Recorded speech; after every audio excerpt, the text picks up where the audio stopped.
അള്ളാഹുവിന്റെ പ്രവാചകനിൽ മനോഹരമായ മാതൃകയുണ്ട്. ഇത് പറഞ്ഞിട്ട് പലപ്പോഴും നാം പറയുന്നത് പ്രവാചകന്റെ ജീവിതത്തിൽ നാം അനുവർത്തിക്കേണ്ട സുന്നത്തുകൾ, നമ്മുടെ ജീവിതത്തിൽ ഉണ്ടാകേണ്ട അനുഷ്ഠാനങ്ങൾ, പ്രവാചകന്റെ വേഷങ്ങൾ, പ്രവാചകന്റെ സ്വഭാവങ്ങൾ, പ്രവാചകന്റെ താടി, തലമുടി, തൊപ്പി, വേഷങ്ങൾ, ആരാധനകൾ, ആചാരങ്ങൾ, അനുഷ്ഠാനങ്ങൾ, ഇങ്ങനെ പ്രവാചകന്റെ ജീവിതത്തിലെ മാതൃകകൾ, കുടുംബ ജീവിതത്തിലെ മാതൃക, പ്രവാചകന്റെ സാമൂഹിക സാംസ്കാരിക മാതൃകകൾ, ഇങ്ങനെയുള്ള പല കാര്യങ്ങളുമാണ് പലപ്പോഴും ഈ ആയത്ത് ഓതിയിട്ട് നാം പറയാറുള്ളത്. പക്ഷെ നിങ്ങൾ അറിയണം, ഈ സൂക്തം ഇറങ്ങിയിട്ടുള്ളത് സൂറത്തുൽ അഹ്സാബിലാണ്. സൂറത്തുൽ അഹ്സാബിൽ ഈ സൂറത്ത് ഇറങ്ങുന്ന പശ്ചാത്തലത്തിൽ ഖന്തഖ് യുദ്ധത്തിനാണ് അഹ്സാബ് യുദ്ധം എന്ന് പറയുന്നത്. ഖന്തഖ് എന്ന് പറയുന്നാൽ കിടങ്ങ് എന്നർത്ഥം. മദീനയെ എല്ലാവിധ ശത്രുക്കളും വളഞ്ഞു നിന്ന് ആക്രമിച്ചതിനാണ് അഹ്സാബ് എന്ന് പറയുന്നത്. ഹിസ്ബ് എന്നതിന് ജമാണ് അഹ്സാബ്. വ്യത്യസ്ത കക്ഷികൾ, വ്യത്യസ്തമായ പാർട്ടികൾ, പലരും പല വിധത്തിലുള്ള ആളുകളും മദീനയെ, ശരിക്കു പറയാൻ 10,000-ഓളം ശത്രുക്കൾ അന്നത്തെ കാലഘട്ടത്തിൽ മദീനയെ ശരിക്കു പറയാൻ കത്തിച്ചാമ്പലാക്കാൻ, മദീനയെ ഭസ്മീകരിച്ച് കളയാൻ, മദീനയെ ഇല്ലാതാക്കാൻ വേണ്ടിയിട്ട് മദീനയുടെ മക്കയുടെ ഭാഗത്ത് നിന്ന് ഖുറൈശികള്, ബനു ഗത്തുഫാൻ പോലുള്ള ഗോത്രങ്ങള്, പല അറബി ഗോത്രങ്ങള്, മദീനയ്ക്ക് അകത്തുണ്ടായിരുന്ന ജൂതന്മാരായ ബനു ഖൈനുഖാ, ബനു നളീർ, ബനു ഖുറൈള പോലുള്ള ജൂതഗോത്രങ്ങൾ, അതേപോലെ തന്നെ പ്രവാചകന്റെ കൂടെ ഉണ്ടായിരുന്ന മുനാഫിക്ക് മുസ്ലിങ്ങൾ, മുസ്ലിം സമുദായത്തിൽ എന്നുമുള്ള ഒരു വിഭാഗമാണ് മുനാഫിക്കുകൾ. ഇങ്ങനെ മദീനയ്ക്കകത്തുള്ള പ്രവാചകന്റെ കൂടെ ഉണ്ടായിരുന്ന മുനാഫിക്കുകളായ മുസ്ലിം മുനാഫിക്കുകള്, മദീനയ്ക്കകത്തുള്ള ജൂതന്മാര്, അതേപോലെ മക്കയിലെ ഖുറൈശികള്, അതേപോലെ തന്നെ ആ കാലഘട്ടത്തിൽ അറബ് മുസ്ലിങ്ങളിൽ ഉണ്ടായിരുന്ന അറബ് ഗോത്രങ്ങൾ എല്ലാവരും കൂടി സംയുക്ത സൈനിക അഭ്യാസം, സംയുക്ത സഖ്യസേന പ്രിയമുള്ളവർ, ഈ സഖ്യസേനകളെല്ലാം ചേർന്നുകൊണ്ട് മദീനയെ വലയം ചെയ്ത്, മദീനയെ ആക്രമിച്ച്, മദീനയെ ഇല്ലാതാക്കാൻ വേണ്ടിയിട്ട് ഇരമ്പിയാർന്നു വന്നത് യുദ്ധത്തിന്റെ പേരാണ് അഹ്സാബ് എന്ന് പറയുന്നത്. ബദ്രിൽ ഏറെക്കുറെ 1000-ഓളം സൈനികരാണ് ശത്രുനിരയിൽ ഉണ്ടായിരുന്നത്. വിശ്വാസിൽ 313 ആയിരുന്നപ്പോൾ അതിന്റെ ഒരു 3 ഇരട്ടി, ഏറെക്കുറെ 900, 1000-ഓളം ആളുകളാണ് അന്ന് ഖുറൈശികളുടെ കൂട്ടത്തിൽ ഉണ്ടായിരുന്നത്. ഉഹദിൽ വന്നപ്പോൾ വിശ്വാസികളുടെ കൂട്ടത്തിൽ ഏറെക്കുറെ 1000-ഓളം ആളുകൾ ഉണ്ടായിരുന്നു. അതിൽ 300-ഓളം ആളുകൾ മാറി, ബാക്കി 700-ഓളം ആളുകൾ അടങ്ങുന്ന ഒരു സൈന്യമായിരുന്നു ഉഹദിൽ ഉണ്ടായിരുന്നത്. അഹ്സാബിൽ എത്തിയപ്പോ ശത്രു സകല സൈനിക സംവിധാനങ്ങളെ, തങ്ങൾക്ക് വിളിച്ചു കൂട്ടാവുന്ന എല്ലാവരെയും, ഇനി ഇസ്ലാം ലോകത്ത് ബാക്കി ഉണ്ടാകരുത്, ഇസ്ലാം ഇനി ഉണ്ടാകരുത്, മുഹമ്മദ് നബിയുടെ അധികാരമോ ഭരണോ ശക്തിയോ ഇവിടെ ഉണ്ടാകരുത്, അതുകൊണ്ട് ഇസ്ലാമിനെ വൈപ്പ് ഔട്ട് ചെയ്യണം, ഇസ്ലാമിനെ തുടച്ചു നീക്കണം.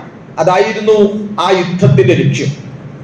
ആ രീതിയിൽ ഇരമ്പിയാർന്നു വന്ന രംഗം ഞാൻ പറയുന്നത്, ഈ സൂക്തം, നമ്മൾ പറയുന്ന സൂക്തം ലഖദ് കാന ലക്കും ഫി റസൂലില്ലാഹി ഉസ്വത്തുൻ ഹസന എന്ന് പറയുന്ന സൂക്തം, നമ്മൾ വിചാരിക്കുന്നത് പോലെ നമ്മുടെയൊക്കെ നാട്ടിലെ ഏതെങ്കിലും സുന്നത്ത് ബിദ്അത്ത് ചർച്ച ചെയ്യുമ്പോൾ ഏതെങ്കിലും അർത്ഥത്തിലുള്ള താടിയോ തലപ്പാവോ അല്ലെങ്കിൽ നമസ്കാരോ നോമ്പോ അല്ലെങ്കിൽ ഏതെങ്കിലും ഫിഖ്ഹിന്റെ വിഷയം കൈകാര്യം ചെയ്യുമ്പോൾ ഉണ്ടായി ഇറങ്ങിയ ആയത്തല്ല ഈ ലഖദ് കാന ലക്കും ഫി റസൂലില്ലാഹി ഉസ്വത്തുൻ ഹസന എന്ന ആയത്ത്. മറിച്ച് ഈ ശത്രുക്കൾ വളഞ്ഞു നിന്നപ്പോൾ, ശത്രുക്കൾ എല്ലാവരും ഇരമ്പിയാർന്നു വന്നപ്പോൾ അള്ളാഹുവിന്റെ പ്രവാചകനും സഹാബത്തും മദീനയിലെ സിൽഇ പർവ്വതം, ഒരു മദീനത്ത് സിൽഇ പർവ്വതം എന്ന് പറയുന്ന ഒരു പർവ്വതമുണ്ട്. സിൽഇ പർവ്വതം അത് മസ്ജിദ് നബവിയുടെ പിൻഭാഗം. ആ സിൽഇ പർവ്വതം എന്ന് പറയുന്ന വലിയൊരു പർവ്വത. ആ പർവ്വതത്തിന്റെ പിറകിൽ നിന്നും ശത്രുക്കൾ ഒരിക്കലും കടന്നു വരാൻ കഴിയില്ല. പിന്നെ അതിന്റെ ഒരു ഭാഗത്ത് നിന്ന് ഒരിക്കലും വലിയ അർത്ഥത്തിലുള്ള യഥാർത്ഥ കല്ലുകൾ, വലിയ കൂർത്ത കല്ലുകൾ ഉള്ളതും അതുപോലത്തെ ഈത്തപ്പന തോട്ടങ്ങളുള്ളതുമായ മണ്ണ, ആ പ്രദേശത്തിലൂടെ ശത്രു വരാൻ കഴിയില്ല. പിന്നെ ശത്രുവിന് വരാൻ കഴിയുന്ന ഒരൊറ്റ സൈഡ് മാത്രമേ ഉള്ളൂ. ആ സൈഡിലേക്കാണ് നേർക്ക് നേരെ വലിയൊരു കിടങ്ങ് കുഴിച്ചത്. നമുക്ക് ഇവിടെ നിന്നുകൊണ്ടൊക്കെ ഒരു കിടങ്ങ് കുഴിക്കുക എന്ന ഒരു യുദ്ധതന്ത്രം നമ്മുടെയൊക്കെ കേരളീയമായ നമ്മുടേതായ ഒരു അന്തരീക്ഷത്തിലൊന്നും നമ്മുടെ ജിയോഗ്രഫിയിൽ നമുക്ക് ചിന്തിച്ചാൽ മനസ്സിലാവില്ല. പക്ഷേ നിങ്ങൾ ഖന്തക്ക് കിടങ്ങ് കുഴിച്ച ഖന്തക്ക് യുദ്ധത്തിന്റെ ഭൂമിയിൽ ഇന്നും നിങ്ങൾ മദീനത്ത് ചെല്ലുകയാണെങ്കിൽ നിങ്ങൾക്ക് കാണാൻ കഴിയും. ഇന്നവിടെ 7 മസാജിദ്, 7 പള്ളികൾ നിർമ്മിച്ചിട്ടുണ്ട്. ആ 7 പള്ളികൾ പോലും എന്തെന്നറിയോ നിങ്ങൾക്ക്? ആ 7 പള്ളികൾ പോലും മഹാനായ പ്രവാചകൻ മുഹമ്മദ് മുസ്തഫ സല്ലല്ലാഹു അലൈഹി വസല്ലം തമ്പടിച്ച ഒരു പ്രദേശമുണ്ട്. മഹാനായ സിദ്ദീഖുൽ അക്ബർ തമ്പടിച്ച ഒരു പ്രദേശമുണ്ട്. മഹാനായ ഉമറുൽ ഖത്താബ് തമ്പടിച്ച പ്രദേശമുണ്ട്. മഹാനായ അലി ഇബ്നു അബി ത്വാലിബ് തമ്പടിച്ച പ്രദേശമുണ്ട്. മഹാനായ സൽമാനുൽ ഫാരിസി റളിയല്ലാഹു തമ്പടിച്ച പ്രദേശമുണ്ട്. അതുപോലെ പ്രവാചകന്റെ ഭാര്യമാരും പെണ്ണുങ്ങളും സ്ത്രീകളടക്കം യുദ്ധത്തിൽ സ്ത്രീകൾ പോലുമുണ്ട്. ഞാൻ പറഞ്ഞ തൂമ്പയെടുത്ത്, പിക്കാസ് എടുത്ത്, കൊടാലിയെടുത്ത്, കമ്പിയെടുത്ത്, ചട്ടിയും വട്ടിയും എടുത്ത് ഇങ്ങനെ ഒരു പ്രവാചകനും അനുചരന്മാരും നേർക്ക് നേരെ പ്രയാസകരമായി പട്ടിണി പോലും കിടന്നുകൊണ്ട് കഴിക്കാൻ ഭക്ഷണം പോലും ഉണ്ടായിരുന്നില്ല. കിടങ്ങു കുഴിക്കുന്നിടത്ത് വലിയ പാറക്കല്ലുകൾ, വലിയ കൂറ്റൻ പാറകൾ വന്നപ്പോൾ അത് പൊളിക്കാനും പൊട്ടിക്കാനും സഹാബത്തിന് പോലും സാധിക്കാതിരുന്ന ഘട്ടത്തിൽ അവരുടെ പിക്കാസ് വാങ്ങി, അവരെ കമ്പി വാങ്ങി നമ്മുടെ പ്രിയപ്പെട്ട പ്രവാചകൻ മുഹമ്മദ് മുസ്തഫ സല്ലല്ലാഹു അലൈഹി വസല്ലം ആ കമ്പി വാങ്ങി, ആ പിക്കാസ് വാങ്ങിയിട്ട് ആ വലിയ പാറക്കെട്ടിലേക്ക് ആഞ്ഞാഞ്ഞ് വെട്ടുന്ന രംഗം. ആ വെട്ടുമ്പോൾ ഓരോ പാറക്കല്ലും ഇളകിപ്പോകുമ്പോൾ ആ പാറക്കല്ല് ഇളകിപ്പോകുന്നത് കണ്ടുകൊണ്ട്, ആ പാറ ഇളകിപ്പോകുന്നത് കണ്ടുകൊണ്ട് അതേ ചരിത്രത്തിൽ റോമൻ സാമ്രാജ്യം, ചരിത്രത്തിലെ പേർഷ്യൻ സാമ്രാജ്യം, അതുപോലെ യമനിലെ സാമ്രാജ്യം, ബസ്രയിലെ സാമ്രാജ്യം, അഥവാ അന്ന് മദീനയുടെ പരിസരത്തുണ്ടായിരുന്ന വലിയ വലിയ അധികാര കേന്ദ്രങ്ങൾ, വലിയ വലിയ ഭരണകൂടങ്ങൾ, അവരൊക്കെ പരാജയപ്പെടുമെന്നും അവരൊക്കെ ഇസ്ലാം അതിജീവിക്കുമെന്നാണ് യഥാർത്ഥത്തിൽ ഈ രണഭൂമിയിൽ ഈ പിക്കാസും കമ്പിയും എടുത്തുകൊണ്ട് വലിയ പാറക്കെട്ടുകൾ പൊളിച്ചുകൊണ്ട് കഴിക്കാൻ ഭക്ഷണമില്ലാത്ത സന്ദർഭത്തിൽ പ്രവാചകൻ സല്ലല്ലാഹു അലൈഹി വസല്ലമയുടെ വയറ്റിൽ കല്ല് വെച്ച് കെട്ടുകൊണ്ട് സഹാബിമാർ നമസ്കാരം പോലും, അവിടെ അസ്ർ നമസ്കാരം പോലും നഷ്ടപ്പെടുന്നുണ്ട്. ആ നമസ്കാരം നഷ്ടപ്പെട്ടത് വേദനയിൽ പ്രവാചകൻ അവർക്കെതിരെ പ്രാർത്ഥിക്കുന്നുണ്ട്. അവരുടെ ഖബറുകൾ നരകൊണ്ട് നിറയ്ക്ക് എന്ന് പ്രവാചകൻ ശപിക്കുക പോലും ചെയ്യുന്നുണ്ട്. ഞാൻ പറയുന്നത് അള്ളാഹുവിന്റെ പ്രവാചകന്റെ ഖന്തക്കിന്റെ രണഭൂമിയിൽ പിക്കാസ് എടുത്ത് വലിയ പാറ പൊളിക്കുന്ന, യഥാർത്ഥത്തിൽ ശത്രുവിനെതിരിൽ അണിയൊരുങ്ങുന്ന രംഗത്തെ നോക്കിക്കൊണ്ട ഖുർആനില് ലഖദ് കാന ലക്കും ഫീ റസൂലില്ലാഹി ഉസ്വത്തുൻ ഹസന എന്ന് പറഞ്ഞത്. പ്രവാചക സ്നേഹം എന്ന് പറയുമ്പോൾ, പ്രവാചക ചർച്ച എന്ന് കേൾക്കുമ്പോൾ നമ്മളുടെ സേഫ് സോൺ ഇസ്ലാമിൽ നിന്നുകൊണ്ട് ആ ചർച്ച ചെയ്യാൻ ആഗ്രഹിക്കുന്നത് അൽ ഇസ്ലാമുൽ മജ്ജാനി, അങ്ങനെ പ്രയോഗമുണ്ട്. ഈ കഴിഞ്ഞ ദിവസം ഒരു പണ്ഡിതൻ എഴുതിയ ഒരു ലേഖനമാണ് അൽ ഇസ്ലാമുൽ മജ്ജാനി, ഒരു സൗജന്യ ഇസ്ലാം, ഒരു സൗകര്യ ഇസ്ലാം, ഒരു വെജിറ്റബിൾ ഇസ്ലാം, നമുക്ക് പറ്റാവുന്ന ഇസ്ലാം സ്വീകരിക്കുക എന്ന രീതിയിൽ ഇന്ന് ലോകത്തെ മുസ്ലിങ്ങളിൽ മഹാഭൂരിപക്ഷം സ്വീകരിക്കുന്ന ഇസ്ലാം പേരാണ് അൽ ഇസ്ലാമുൽ മജ്ജാനി, സൗകര്യമുള്ള ഇസ്ലാം. ഈ സൂപ്പർ മാർക്കറ്റിലൊക്കെ ചെല്ലുമ്പോൾ ബാസ്ക്കറ്റ് എടുത്തിട്ട് നമുക്ക് പെറുക്കെടുക്കുമല്ലോ, അവർക്ക് അവിടെ പോയിട്ട് കുറച്ച് പച്ചക്കറി, കുറച്ച് ഉള്ളി, കുറച്ച് സവാള, അല്ലെങ്കിൽ അവിടെ പോയിട്ട് അത് ഇങ്ങനെ നമുക്ക് ആവശ്യമുള്ള പെറുക്കി ബാസ്ക്കറ്റിൽ കൊണ്ട് എടുക്കുന്ന മാതിരി ഇസ്ലാമാകുന്ന സൂപ്പർ മാർക്കറ്റിൽ പോയിട്ട് അള്ളാഹുവിന്റെ പ്രവാചകൻ പഠിപ്പിച്ച അധ്യാപനങ്ങളിൽ നിന്ന് നമുക്ക് പറ്റാവുന്ന കുറച്ച് നിസ്കാരങ്ങൾ എടുത്തു, കുറച്ച് നോമ്പുകൾ എടുത്തു, ദിക്ർ എടുത്തു, റബീഉൽ അവ്വൽ എടുത്തു. ആ റബീഉൽ അവ്വലിലെ ഭക്ഷണം പൊതി, അല്ലെങ്കിൽ അതിന്റെ നാട്ടിൽ മഹല്ലിൽ അറക്കുന്ന ഇറച്ചി ചോറും അങ്ങനെയൊക്കെയുള്ള ആ മഹല്ലിന്റെ ഇറച്ചിയും ചോറും, അല്ലെങ്കിൽ അവിടുത്തെ അന്നത്തെ പോത്തിറച്ചിയുടെ പൈസ, അതിന്റെ അരി, അതിന്റെ പിരിവ്, റബീഉൽ അവ്വൽ, അങ്ങനെ നിസ്കാരം, നോമ്പ്, ഇങ്ങനെ പറ്റാവുന്ന ഇസ്ലാം തെരഞ്ഞെടുത്തിട്ട് ഒരു തെരഞ്ഞെടുത്ത ഇസ്ലാം, നമുക്ക് പറ്റാവുന്ന ഇസ്ലാം എടുത്താൽ മതി എന്ന രീതിയിൽ എടുക്കുന്ന ഒരു തരം സൗജന്യ ഇസ്ലാമുണ്ട്, ഒരു സൗകര്യ ഇസ്ലാമുണ്ട്, ഒരു സേഫ് സോൺ ഇസ്ലാമുണ്ട്. പ്രിയമുള്ളവരെ, അത്തരം സേഫ് സോൺ ഇസ്ലാം എന്ന് പറയുന്ന ഇത്തരം ഒരു ഇസ്ലാം, ആ ഇസ്ലാം അല്ല യഥാർത്ഥത്തിൽ ശരിയായ ഇസ്ലാം. ശരിയായ ഇസ്ലാം എന്നത് ഇന്ന് ലോകത്ത്, ഒരുപക്ഷെ ലോകത്ത് ഇന്ന് മുഹമ്മദ് മുസ്തഫ സല്ലല്ലാഹു അലൈഹി വസല്ലമയുടെ അനുയായികളെ നമ്മുടെയൊക്കെ റബീഉൽ അവ്വലുമായി ബന്ധപ്പെട്ട ഒരു ലോകത്ത്, ഏത് ലോകത്ത് നമ്മൾ ജീവിക്കണം എന്നറിയാം. പക്ഷെ ഉമ്മത്ത് മുഹമ്മദ് എവിടെയാന്ന് നിങ്ങൾ ചിന്തിച്ചിട്ടുണ്ടോ? മുഹമ്മദ് നസ്ർ സല്ലല്ലാഹു അലൈഹി വസല്ലം ഇവിടെയാണ് നമ്മുടെ മുമ്പിൽ നിൽക്കുന്നതും. മുഹമ്മദിന് ഇവിടെ അനുയായികൾ. ഇന്നത്തെ അവസ്ഥ എന്താ? ഇന്ന് ഞാനും നിങ്ങൾ ഈ വെള്ളിയാഴ്ച പ്രസംഗിക്കുമ്പോ ശരിക്കും മുസ്ലിം നാടുകളിൽ, മുസ്ലിം ലോകത്ത് 4-5 നാടുകളിൽ ശരിക്കും അഹ്സാബ് നടന്നുകൊണ്ടിരിക്കുക. 2 വർഷത്തോളമായി ഫലസ്തീന്റെ മണ്ണിൽ, ഗസയുടെ മണ്ണില്, തൊട്ടപ്പുറത്ത് യമന്റെ മണ്ണില്, ഇപ്പുറത്ത് ലെബനോണിന്റെ മണ്ണില്, അവിടെ സിറിയയുടെ മണ്ണില്, ഇപ്പോൾ ഒരുപക്ഷെ സുരക്ഷിതമെന്ന് വിചാരിച്ച ഖത്തർ, GCC എന്ന് പറയുന്ന ആ ഗൾഫ് കൺട്രികൾ എന്ന് പറയുന്ന സൗകര്യങ്ങളും സമ്പത്തും ദിർഹമും ദീനാറും പെട്രോളും ഡോളറും ഗ്യാസൊക്കെ കൊണ്ട് അനുഗ്രഹീതമായ നമ്മുടെ നാട് പോലും സുഭിക്ഷമായി സുരക്ഷിതമായി ജീവിക്കുന്നതിന് കാരണമായ സാക്ഷാൽ അറബ് മുസ്ലിം നാടുകളിൽ ഖത്തറിന്റെ മണ്ണിലേക്ക് വരെയും ഇസ്രയേലിന്റെ കൈ നീണ്ടുകൊണ്ടിരിക്കുകയാണ്. ഇസ്രയേലിന്റെ കൈ നീണ്ടുകൊണ്ടിരിക്കുകയാണ്.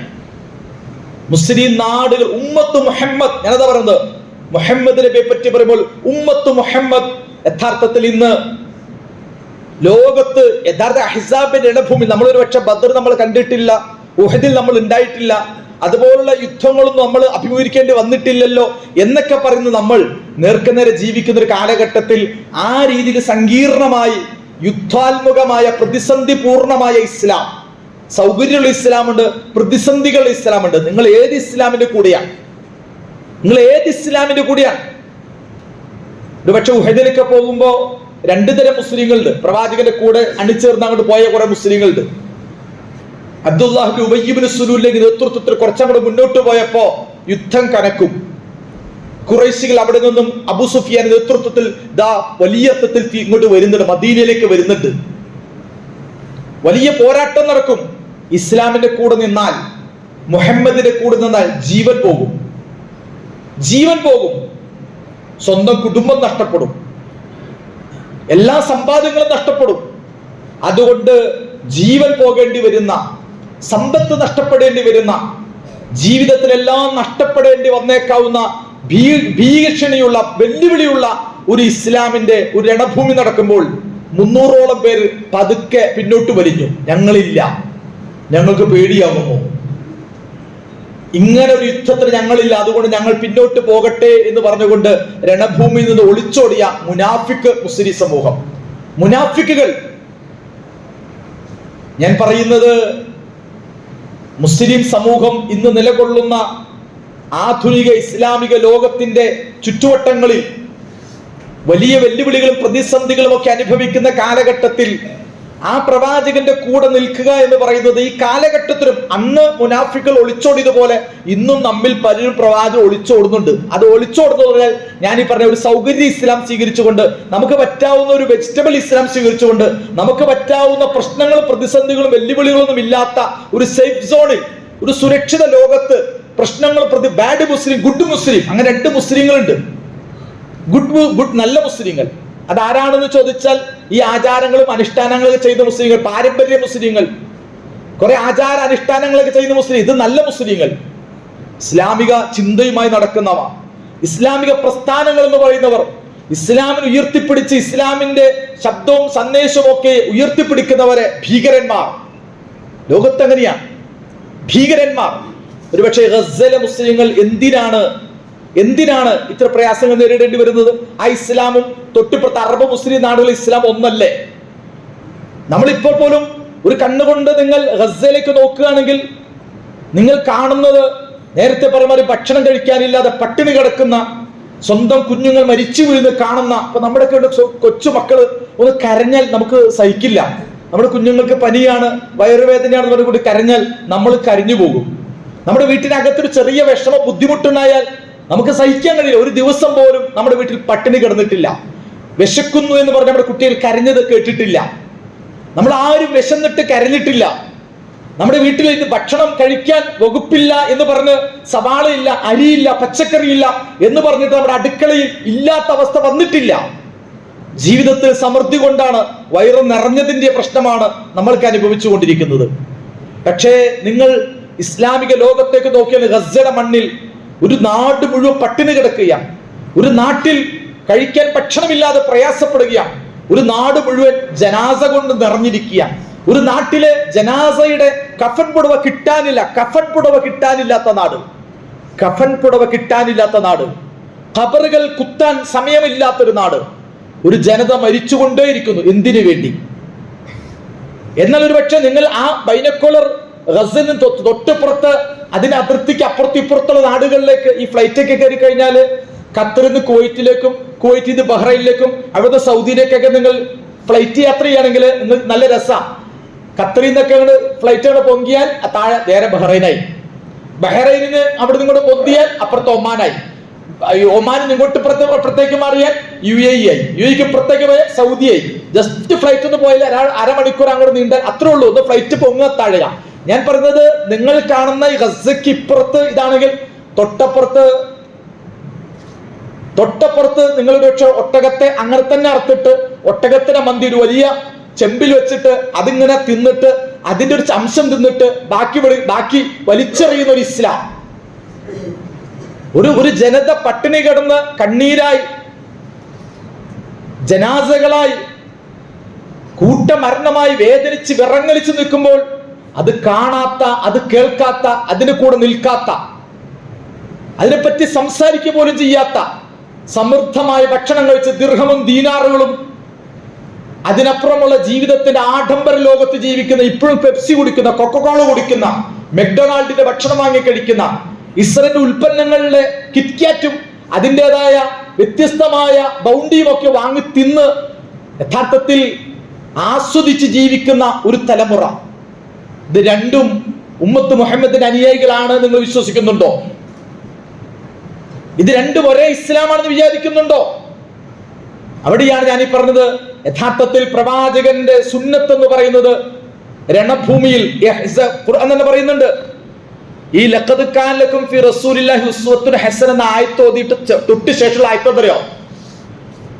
വലമ്മാ റഅൽ മുഅ്മിനൂന അൽ അഹ്സാബ് ഖാലു ഹാദാ മാ വഅദന അല്ലാഹു വറസൂലു വസദഖ അല്ലാഹു വറസൂലു വമാ സാദഹും ഇല്ലാ ഈമാനൻ വതസ്ലീമാ.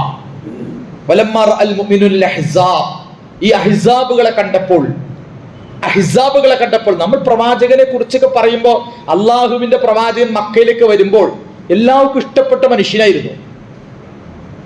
പ്രവാചകന്റെ ജീവിതത്തെ കുറിച്ച് പഠിക്കുമ്പോൾ ആ മക്കയിൽ എല്ലാവർക്കും അല്ലമീനായിരുന്നു, അവിടെ എല്ലാവർക്കും വിശ്വസ്തനായിരുന്നു, അസാദിക്കായിരുന്നു, ജനങ്ങളുടെ വസ്തുക്കൾ മൂലധനങ്ങൾ ഏൽപ്പിച്ചിരുന്ന സത്യസന്ധനായിരുന്നു.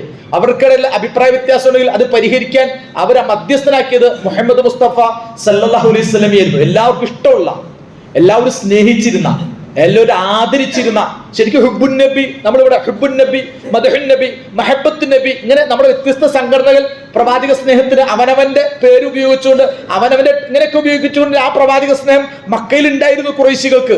പക്ഷേ സഫ കുന്നിൽ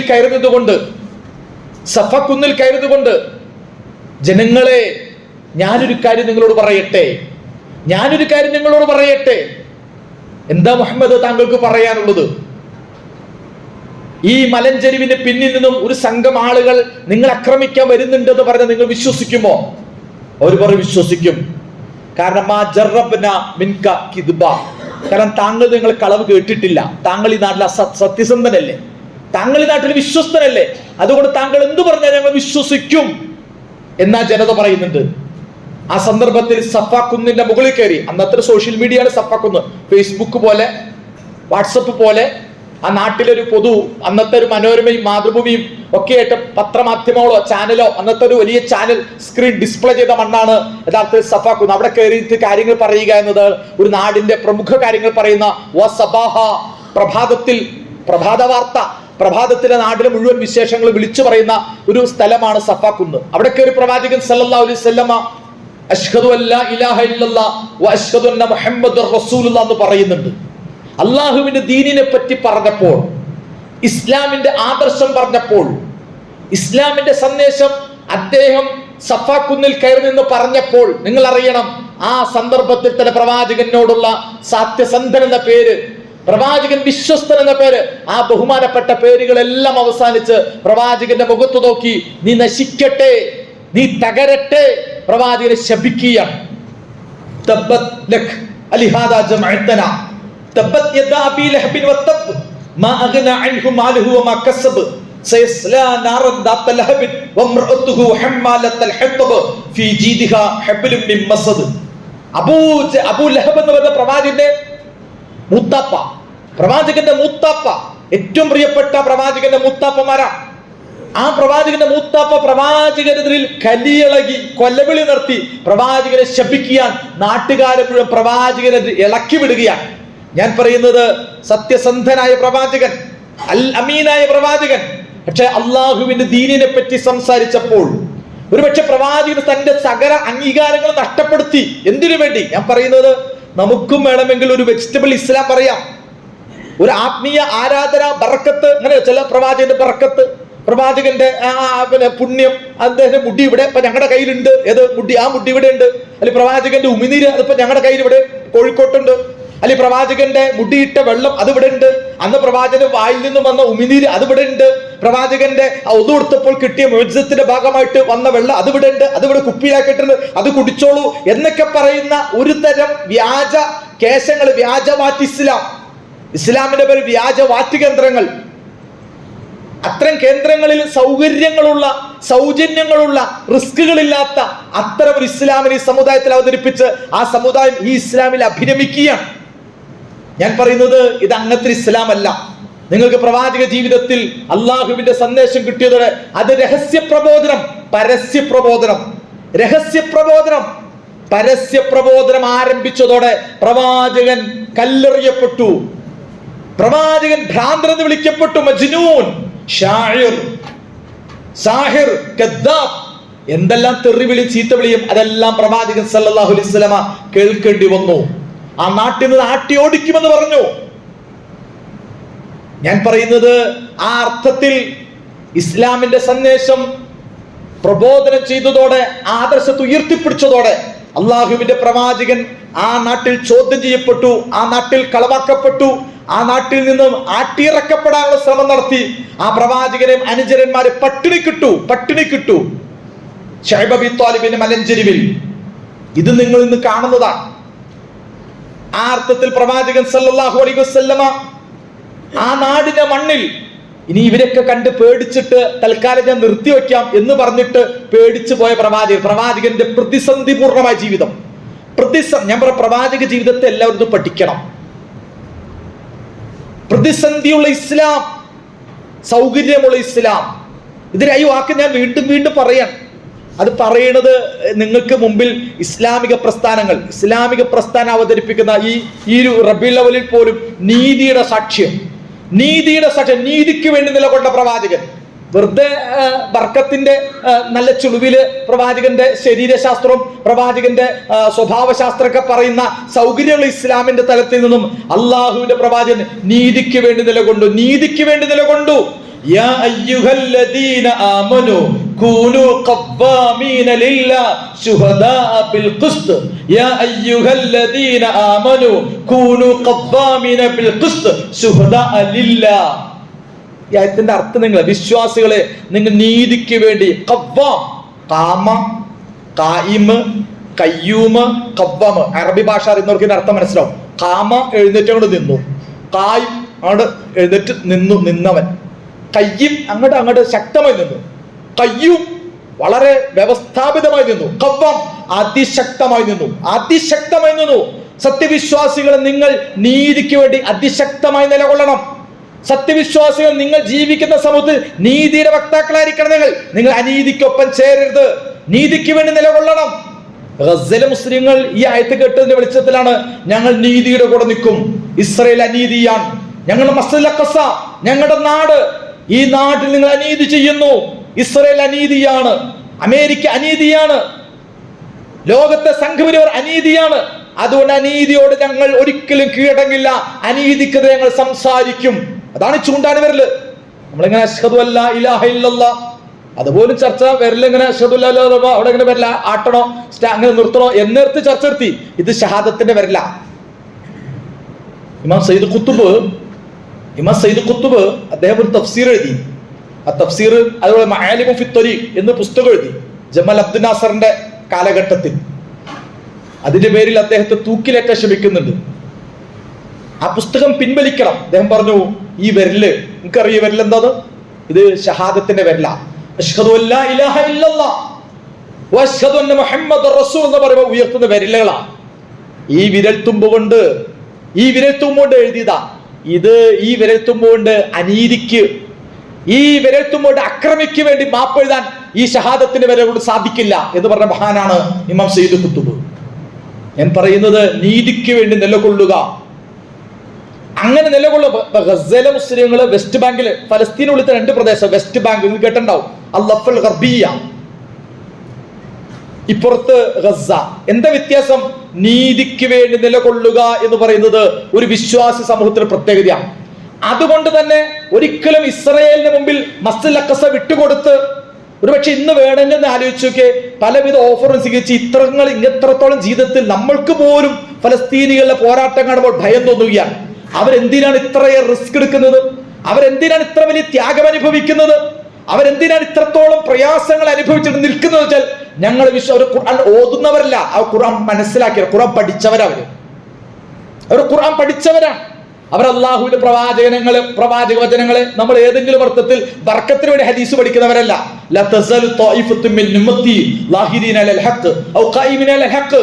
അള്ളാഹുവിന്റെ പ്രവാചകന്റെ വചനങ്ങൾ പഠിച്ചിട്ടുണ്ട്. കുറിച്ചുള്ള വചനങ്ങൾ, മഹ്ദിയുടെ, ഈസാ പ്രവാചകന്റെ, സാക്ഷാത് ദജ്ജാലിന്റെ, ഇങ്ങനെ തുടങ്ങുന്ന അന്ത്യനാളിൽ പോലും ഫലസ്തീനിനെ കുറിച്ച്, മരങ്ങളെ കുറിച്ച് ലോക ചരിത്രത്തിന് അവസാനം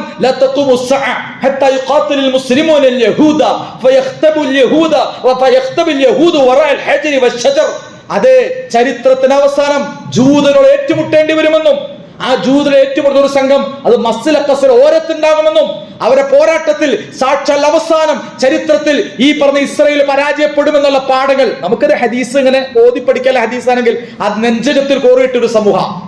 നമ്മുടെ സ്വന്തം ആദർശത്തിന് വേണ്ടി, സ്വന്തം വിശ്വാസത്തിന് വേണ്ടി വില കൊടുത്തവർ, ആദർശത്തിന് വില കൊടുത്തവർ, വിശ്വാസത്തിന് റിസ്ക് എടുത്തവർ, സ്വന്തം ആദർശം ഉയർത്തിപ്പിടിക്കാൻ പ്രയാസപ്പെടുന്നവർ, അതിനുവേണ്ടി റിസ്ക് എടുക്കുന്നവരുടെ പേരാണ് യഥാർത്ഥത്തിൽ സഹാബിമാർ അല്ലെങ്കിൽ യഥാർത്ഥ സത്യവിശ്വാസികൾ. ഇന്നും അങ്ങനെ തന്നെ ഇസ്ലാമിന്റെ വ്യക്തി ഈ ഇന്ത്യയിൽ പോലും ക്രൈസ്തവ മുസ്ലിം ഒന്നും വ്യത്യാസം, അതുപോലെ തന്നെ സംഘടനകളിൽ വ്യത്യാസമുണ്ട് കേട്ടോ. ഈ രാജ്യത്തെ അനീതിയോട് സമരസം ചെയ്തവരാണ് ഇവിടുത്തെ ക്രൈസ്തവ സഭാധ്യപക്ഷന്മാർ. കാസ സംഘങ്ങൾ സംഘപരിവാർ ഞങ്ങളെ വേട്ടയാടുന്നുണ്ടെങ്കിലും തൽക്കാലം അവരെ കൂടെ നിൽക്കാം. അനീതിയെ ചെറുക്കാൻ ശേഷിയില്ല. അനീതിയാണ് സംഘപരിവാർ. ഈ രാജ്യത്തൊട്ടാകെ തങ്ങളെ പീഡിപ്പിക്കുന്നുണ്ട്, തങ്ങളുടെ പള്ളികൾ തകർക്കുന്നുണ്ട്, തങ്ങളുടെ കുരിശുകൾ തകർക്കുന്നുണ്ട്, തങ്ങളുടെ സുവിശേഷകന്മാരെ ആട്ടിയോടിക്കുന്നുണ്ട്. നൂറുകണക്കിന് ആയിരക്കണക്കിന് ചാപ്പലുകളും ക്രൈസ്തവ ദേവാലയങ്ങളും തകർത്തിട്ടുണ്ട്. എല്ലാം കഴിഞ്ഞാലും അവരുടെ മുമ്പിൽ പോയി മാപ്പ് പറയാം. എല്ലാം കഴിഞ്ഞിട്ടും ഞങ്ങൾ പരമാവധി അഡ്ജസ്റ്റ് ചെയ്ത് നിന്നോളാം എന്ന് പറയുക. ഇങ്ങനെ നീ അനീതിയോട് ഏറ്റുമുട്ടാൻ, അനീതിയെ ചെറുക്കാൻ, നീതിക്ക് വേണ്ടി ദാഹിക്കുകയും വിശക്കുകയും ചെയ്യുക എന്നുള്ളതാണ് 10 കൽപ്പനകളിൽ സാക്ഷാൽ മോസസിന്റെ 10 കമന്റ്സ് ബൈബിളിലൊക്കെ ക്രൈസ്തവ സുവിശേഷകന്മാർ പ്രസംഗിക്കുന്നുണ്ട്. നീതിക്ക് വേണ്ടി നിങ്ങൾ വയറിന് വേണ്ടി, അപ്പത്തിന് വേണ്ടി വിശക്കാനല്ല പറഞ്ഞത്. നീതിക്ക് വേണ്ടി നിങ്ങൾ ദാഹിക്കുകയും വിശക്കുകയും ചെയ്യുക. നീതിക്ക് വേണ്ടി നിങ്ങൾ പൊരുതുക. അതിനുശേഷം നഷ്ടപ്പെട്ടതാണ് ലോകത്തെ ക്രൈസ്തവ മതത്തിന് സംഭവിച്ച ഏറ്റവും വലിയ ദുരന്തം. പക്ഷെ ഇന്നും ഇസ്ലാം ആ അർത്ഥത്തിൽ ലോകത്ത് ഇസ്ലാം വേട്ടയാടപ്പെടാൻ കാരണം, ഇസ്ലാമോഫോബിയയുടെ കാരണം, ലോകത്ത് അനീതിയോട് സമരസപ്പെടാൻ മുസ്ലിങ്ങൾക്ക് സാധ്യമല്ല. ഈ രാജ്യത്ത് പോലും ബ്രിട്ടീഷുകാരുടെ പൊരുതിയത് എന്തുകൊണ്ടാണ്? പറങ്കികളുടെ പൊരുതിയത് എന്തുകൊണ്ടാണ്? ഡച്ചുകാരുടെ പൊരുതിയത് എന്തുകൊണ്ടാണ്? ഇന്നും ലോകത്തെ ഏത് ജമീന്ദർമാരുടെ, ഭൂമാഫിയകളോട്, ഇവിടുത്തെ വലിയ ഭൂ ഉടമകളോടടക്കം ഇസ്ലാമിനെ അങ്ങനെ പൊരുതാനേ കഴിയൂ. കാരണം മുസ്ലിങ്ങൾക്ക് അനീതിയോട് രാജിയാകാൻ കഴിയില്ല.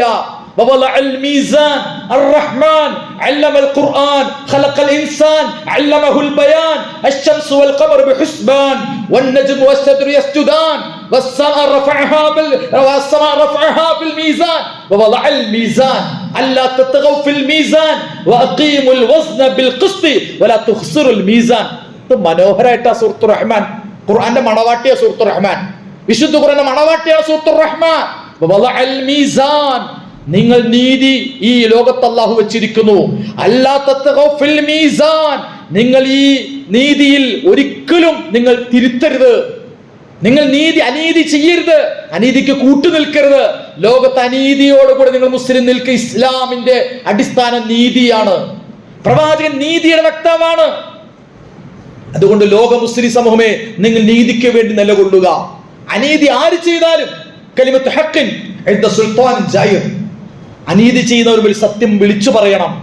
അങ്ങനെ പറയുന്ന ഒരു സമൂഹമായി മുസ്ലിങ്ങൾ മാറി എന്നതാണ് ലോകത്തുള്ള പലിശ സംവിധാനങ്ങൾക്ക്, ലോകത്തുള്ള മദ്യ സമൂഹങ്ങൾക്ക്, ലോകത്തുള്ള കോർപ്പറേറ്റുകൾക്ക്, ലോകത്തുള്ള കുത്തകകൾക്ക്, ലോകത്തെ മുതലാളിത്തത്തിന്, ലോകത്തെ സകലന്മാർ കോർപ്പറേറ്റ് സംവിധാനങ്ങൾക്കും ഭരണകൂടങ്ങൾക്കൊക്കെ ഇസ്ലാം മുസ്ലിങ്ങളും തീവ്രവാദികളും ഭീകരവാദികളുമാക്കി വിളിക്കപ്പെടാനുള്ള കാരണം ഇവർ ഒരിക്കലും അനീതിയോട് അഡ്ജസ്റ്റ് ചെയ്യാൻ, ലോകത്ത് അനീതി ചെയ്യുന്ന ഭരണ അധികാര പുരോഹിത സംവിധാനങ്ങളിൽ കീഴടങ്ങാൻ ഒരുപക്ഷെ ഇന്ത്യയുടെ ചരിത്രത്തിൽ പോലും സയ്യിദ് അഹമ്മദ് ഷഹീദിനെ കേട്ടിട്ടില്ല നിങ്ങൾ, ഷാ ഇസ്മായിൽ ഷഹീദിനെ കേട്ടിട്ടില്ല നിങ്ങൾ. ഗ്വാളിയാറിലെ ചക്രവർത്തിമാരുടെ പീഡനമേറ്റ ഈ രാജ്യത്തെ പണ്ഡിതന്മാരാണ് അവര്. ഇമാം അഹ്മദ് ഹംബലിനെ കുറിച്ച്, ഇമാം മുഹമ്മദ് ഇദ്രീസ് ശാഫിഈ, ഇമാം അബൂ ഹനീഫത്തുൽ കൂഫി, ഇമാം മാലിക് ഇബ്നു അനസ്, 4 മദ്ഹബിന്റെ പണ്ഡിതന്മാര് ജയിലിൽ കിടന്ന. അബൂ ഹനീഫ ജയിലിൽ കിടന്ന മരിച്ചത്. ഇമാം മാലിക്കിനെ കരിവാരി തേച്ച് കൊണ്ട് നടന്നിട്ടുണ്ട്. ഇമാം അഹ്മദ് ഹംബലിനെ അടിച്ച് തോളല് പൊട്ടിച്ചിട്ടുണ്ട്. അപ്പോൾ മദ്ഹബിന്റെ ഇമാമമാർ നമ്മുടെ ഇന്ത്യയുടെ കേരളത്തിലെ മലബാർ ചരിത്രത്തിലെ ഒരുപാട് പോരാളികൾ, അവർക്കെല്ലാം അനുഭവിക്കേണ്ടി വന്നത് അവർ നീതിയുടെ മതമാണ് ഇസ്ലാം. വെളിയങ്കോട്ടുമ്മർ ഖാദിയെ അങ്ങ് സാക്ഷാൽ പൊന്നാനി മുതൽ ചാവക്കാട് വരെ ചങ്ങലി വലിച്ചെടച്ചെടച്ച് ചാവക്കാട് ടൗണിലെ അന്നത്തെ നീപ്പു സാഹിബിന്റെ കോടതിയിലേക്ക് വലിച്ചഴിച്ച് കൊണ്ടുവരുന്നുണ്ട് വെളിയങ്കോട്ടുമ്മർ ഖാദിയെ. ഖാദിയുടെ ഉറൂസല്ല സുഖ, എല്ലാം ഉറൂസാക്കി കളഞ്ഞു. എല്ലാ ഉറൂസുകളുടെ ഇസ്ലാം. ചേരൂർ ഉറൂസായി മാറി, തിരുരങ്ങാടി ഉറൂസായി മാറി, പൂക്കോട്ടൂർ കലാപം ഉറൂസായി മാറി. ഉറൂസുകളല്ല യഥാർത്ഥത്തിൽ നേർച്ചകളല്ലായിരുന്നു അത്. ഇന്നത് ആനക്കാഴ്ചകളും നേർച്ചക്കാഴ്ചകളും ആനപ്പിണ്ടങ്ങളുമായി യഥാർത്ഥത്തിൽ മാറി. ആനക്കാഴ്ചകൾ ആനപ്പിണ്ടങ്ങളുടെ ഒരു തരം ഉറൂസുകളുടേതായ ഒരു തരം നേർച്ചകളെ യഥാർത്ഥത്തിൽ ഈ ചരിത്രത്തിൽ എന്താ സംഭവിച്ചത്? ഞാൻ പറഞ്ഞത് ഇസ്ലാമിന്റെ പ്രത്യേകത. അതുകൊണ്ട് ഈ കാലഘട്ടത്തിലും മുസ്ലിം സമുദായം, അള്ളാഹുവിന്റെ പ്രവാചകൻ, ഇസ്ലാമിന്റെ മർമ്മം എന്താ വെച്ചാൽ, ഇപ്പൊ ചില ഞങ്ങളുടെ മതത്തിന്റെ അടിസ്ഥാന സ്നേഹമാണ്, നമ്മളെ ക്രൈസ്തവ സ്നേഹമാണ്, ഞങ്ങളുടെ മതത്തിന്റെ അടിസ്ഥാന കാരുണ്യമാണ്. ഗാന്ധിസം എന്ന് പറഞ്ഞാൽ അത് അഹിംസയാണ്. ഇസ്ലാമിനെ കുറിച്ച് ചോദിച്ചാൽ ഇസ്ലാം നീതിയാണ്. ഇസ്ലാം നീതിയാണ്. കാരുണ്യത്തെക്കാൾ, സ്നേഹത്തെക്കാൾ, അഹിംസയേക്കാൾ ഇസ്ലാം ഈസ് ഈക്വൽ ടു നീതി. ഇസ്ലാം ഈസ് ഈക്വൽ ടു നീതി. മുസ്ലിം ഈസ് ഈക്വൽ ടു നീതിക്ക് വേണ്ടി നിലകൊള്ളുന്നവൻ, നീതിയുടെ വക്താവ്, അനീതിയുടെ കൂടെ നിൽക്കില്ല. ആ സമവാക്യത്തിൽ വിശ്വസിക്കുന്നതുകൊണ്ടാണ് യഥാർത്ഥത്തിൽ ഉമ്മത്ത് മുഹമ്മദ് ഇന്ന് വെല്ലുവിളിക്കപ്പെടുന്നത്. അതുകൊണ്ട് ഉമ്മത്ത് മുഹമ്മദ് വെല്ലുവിളിക്കപ്പെടുന്നെങ്കിൽ ആ വെല്ലുവിളിക്കപ്പെടുന്നവരെ കൂടെ നിൽക്കുന്നതാണ് യഥാർത്ഥ പ്രവാചക സ്നേഹം. അതുകൊണ്ട് ഗസ്സയുടെ കൂടെ നഹ്നു ഗസ്സാബിയ്യൂൻ, നഹ്നു ഹമാസിയ്യൂൻ, നഹ്നു ഖത്തരിയ്യൂൻ എന്ന് പറയാൻ കഴിയുന്നുണ്ടോ നിങ്ങൾക്ക്? എങ്കിലേ നിങ്ങൾ ഉമ്മത്ത് മുഹമ്മദിൽ പെടുകയുള്ളൂ.